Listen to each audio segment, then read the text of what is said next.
उन्होंने मेरे पर ट्रैक्टर चढ़ाने की कोशिश की। फिर एक मुलाजिम उठा, क्या हुआ? मैंने बोला एक अवैध लकड़ी से भरा हुआ ट्रैक्टर आ रहा है, आप इसको रोको। उस गाड़ी से, दोनों गाड़ियों से 7-8 आदमी उतरे उन्हें, जिन्होंने मेरे को जोर जबरदस्ती कोई रॉड नुमा चीज़ मेरे आँख के ऊपर या सर के ऊपर मारी है। गला भी ये दबाने की कोशिश की गई। मेरे पर जानलेवा हमला हुआ। गाड़ी में डाल चुके थे मेरे को, वो तो यहाँ तक हो सकता है कि मार भी सकते थे मेरे को रात में। एसआई साहब भी, मैंने उनको अपनी बात रखी, उन्होंने हमारी बात नहीं सुनी। होगा आपने क्या लेना है इस ट्रैक्टर से, आपने खैर से क्या लेना है, आपको डीएफओ थोड़ी लगे हुए, आप एसएचओ थोड़ी लगे हुए हैं, आपने क्या लेना है इन चीज़ों से। अगर मैं गुनहगार हूँ तो मेरे पे कार्रवाई की जाए, अगर वो गुनहगार हैं तो उन पे कार्रवाई की जाए। अगर खैरों का काम कर रहे हो ना तो 5 बजे से पहले करो ना आप। तो जो कानून है, जो लॉ है, उसके मुताबिक आप कर रहे हो तो हमें कोई इतराज़ नहीं है। अगर लॉ के बाहर करोगे तो फिर तो हमारी संपत्ति है, वो जंगलात है जो हमारी संपत्ति है, चाहे वो किसी का भी खेत है। जंगल ऐसे नहीं काटने देंगे हम। तो फिर आप बताइए भी ये गुंडा राज नहीं है तो क्या?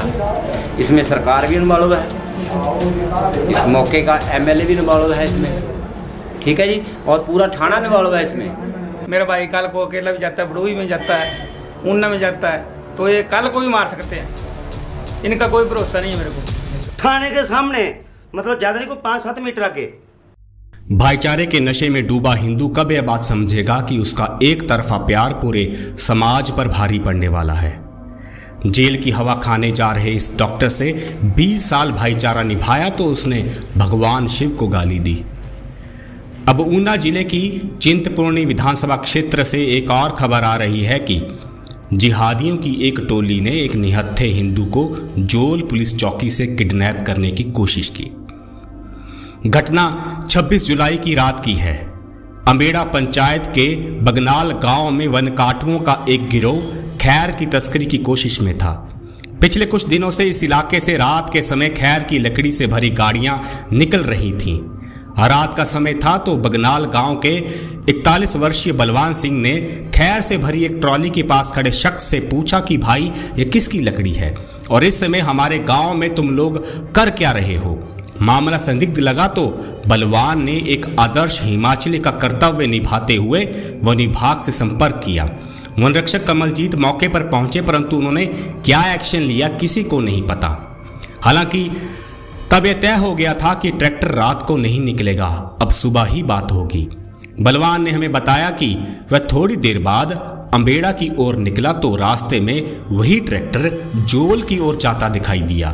मैंने ड्राइवर से फिर से पूछना चाहा तो उसने ट्रैक्टर के अगले पहिए उठाकर रौंदने की कोशिश की। बलवान उस समय बाइक पर था। वह तुरंत शिकायत दर्ज करवाने जोल पुलिस चौकी पहुंचा तो पुलिस कर्मचारी सो रहे थे।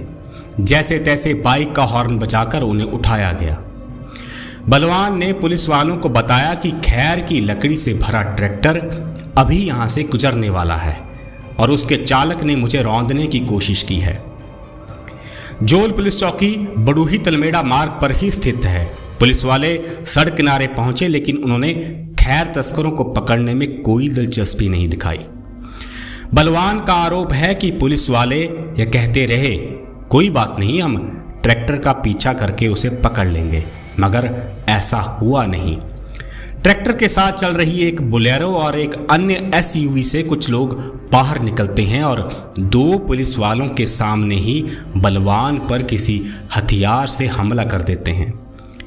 माथे को फोड़ने के बाद उसे गाड़ी में डालकर अपहरण की कोशिश होती है। बलवान गाड़ी से किसी तरह बाहर निकलकर बच जाता है। मामला बिगड़ता देख बाकी पुलिस वाले भी गहरी नींद से जाग जाते हैं। हमलावरों और बलवान सिंह को जोल चौकी में लाया जाता है। यहां एक बात पर ध्यान देने की आवश्यकता है कि बलवान का आरोप है कि पुलिस वाले उसी पर भड़क गए कि तू डीएफओ लगा है या तू एसएचओ है। यही नहीं, हमलावरों के साथ हमदर्दी दिखाते हुए जोल पुलिस ने बलवान पर भी मारपीट का क्रॉस पर्चा डाल दिया है। न्याय को इनकार न हो तो राजनेताओं के प्रभाव में काम करने वाली पुलिस भी क्रॉस पर्चे का भरपूर प्रयोग करती है। जबकि इस मामले में साफ साफ दिखाई दे रहा था कि एक जिम्मेदार नागरिक हिमाचल की वन संपदा को बचाने के लिए अपनी जान जोखिम में डाल देता है और हिमाचल सरकार संविधान के अनुच्छेद 51A के तहत मौलिक कर्तव्यों का निर्वहन करने वाले नागरिक के खिलाफ आपराधिक मामला दर्ज कर देती है। वनों को बचाना प्रत्येक भारतीय की फंडामेंटल ड्यूटी है। यह बात और है कि भ्रष्ट अधिकारियों से लबालब भरा वन माफिया, माफ कीजिए, वन विभाग अपनी ड्यूटी नहीं निभाता। पिछले दिनों हमने हिमाचल की पहाड़ियों को मलबे में बदलते देखा है। अगर हमारे जंगलों में पेड़ नहीं बचेंगे तो कोई भी पहाड़ बरसात को सहन नहीं कर पाएगा, उनका गारे में तब्दील होना निश्चित है। मनुष्य को लगता है कि उसके बाप दादाओं ने इन पहाड़ों को अपने हाथ से बनाया है।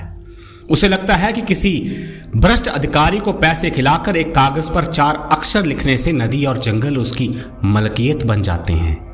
मनुष्य को बहुत सारी गलतफहमियां हैं, उनके ऊपर हम फिर कभी चर्चा करेंगे। लेकिन मैं ऊना के समस्त हिंदू समाज से आग्रह करना चाहता हूं कि बलवान सिंह जैसे बंधुओं का साथ दीजिए। उसके ऊपर हमला करने वाले वही लोग हैं जो गाय को रोटी के साथ खाने की जिद पाले हुए हैं, जिनसे मिलते जुलते नाम हिमाचल के तमाम थानों में गौ तस्करों के रूप में दर्ज हैं, जिन्होंने जोल और उसके आसपास के इलाकों की हिंदू लड़कियों को लव जिहाद का शिकार बनाना शुरू कर दिया है, जिन्होंने 1946 में पाकिस्तान बनाने के लिए मुस्लिम लीग को तो वोट दिया, लेकिन भारत के 2 टुकड़े करके पाकिस्तान नहीं गए।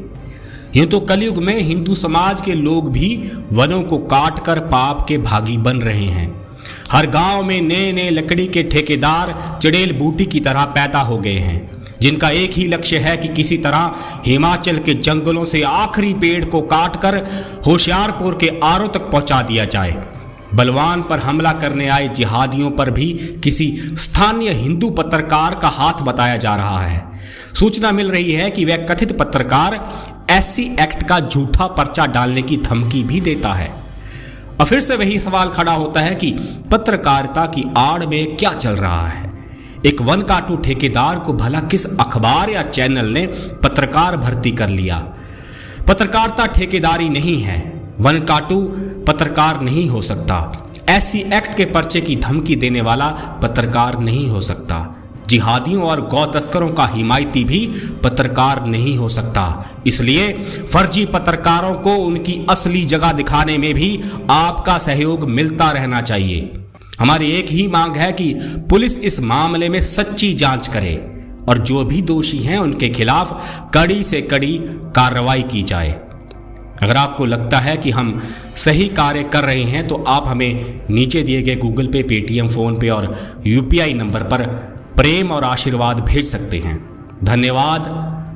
जय भवानी। हर हर महादेव।